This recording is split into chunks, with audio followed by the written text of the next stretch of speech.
Hi, this is Thundy from Booredatwork.com, and today we'll be doing a full review of the Motorola Droid X2, which is the latest in the Droid family of phones on the Verizon network. The Droid X2 is actually the successor to the Droid X that came out last year. And before we start with the review, let's just go ahead and do a quick overview of the hardware.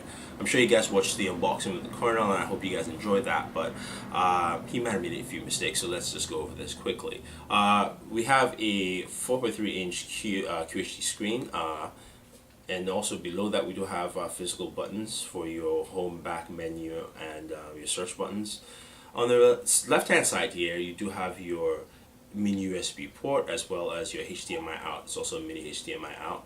On the top of the phone, you do have your power button as well as your 3.5mm jack. Your volume toggle is on the right. It does have this, the phone does have this kind of bump at the very top, which houses the 8 megapixel camera, which records at 720p. There is no front-facing camera on the device, so that you can't video chat with this phone. It does have a soft, rubbery feel to it.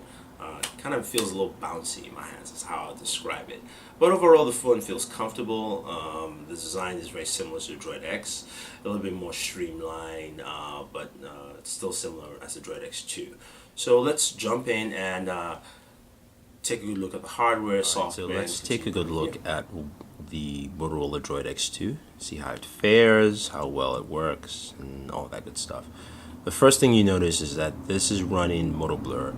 You can see the customized Android UI from Motorola. If you haven't used Motoblur in a while, this is an upgraded version.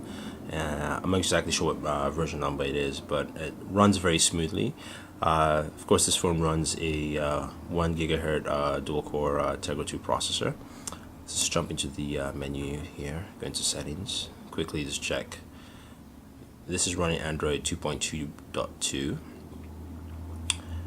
And a couple of things to note in the settings here. You do have a HDMI setting, which allows you to adjust the overscan for the viewing area of your on your HD TV. You do have a battery and data manager, so some tools allow you to better optimize your battery use, and I found that this was actually quite useful in extending the battery life for the Motorola Droid X2. You have a battery mode where you can set, I've set it on maximum battery saver, so this actually extended my battery life quite a bit from actually pretty much almost a whole day, full day.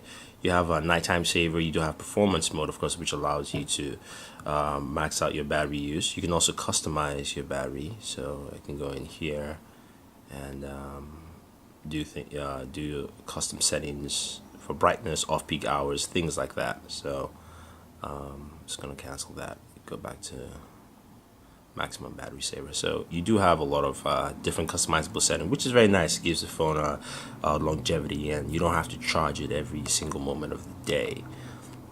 You do have a backup assistant, which of course is via Verizon Wireless, which you can sync up and set to back up all your data. Just jump out of there quickly, head back.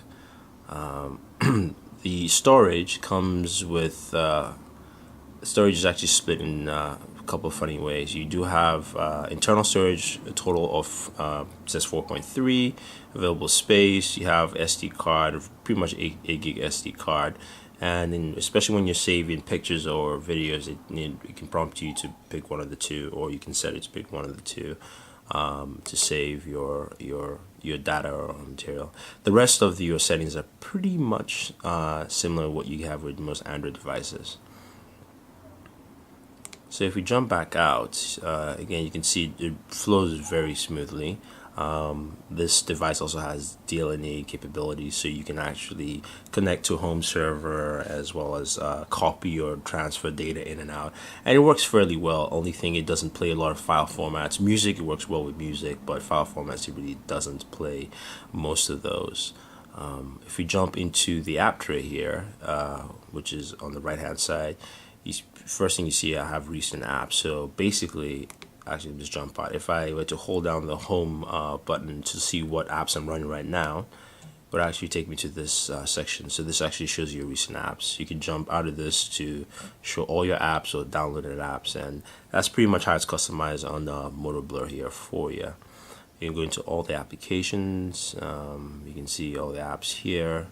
You can also jump straight to the marketplace on the top right hand corner. So they've done a couple of things to make it an easy experience for you to jump in and out in your app tray to you know, carry whatever functionality you want at that point in time.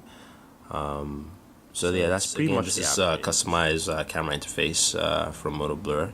You can slide out on your right to give you a couple of options here for flash to switch to video, as well as, of course, the snap button is actually on screen.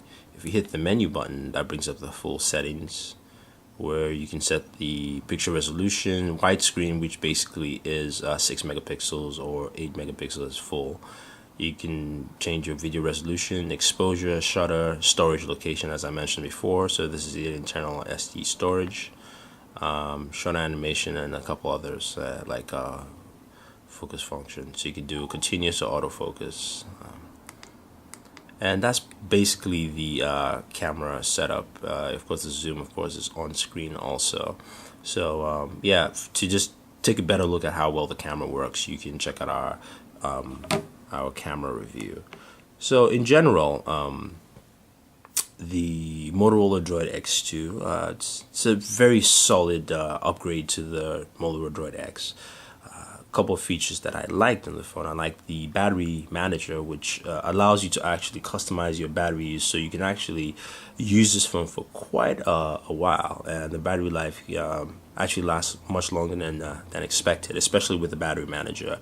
The QHD screen is it's very sharp. Or this QHD on this screen is very sharp. It exposure and sunlight, you can check that out. We had a battle versus with the Super AMOLED screen plus screen, and it gives you better visibility in sunlight, so you can actually see your screen while walking around during the day. No LTE, it's just strictly 3G or EVDO on Verizon, so you don't have Verizon's new 4G LTE. It does have a mobile hotspot also.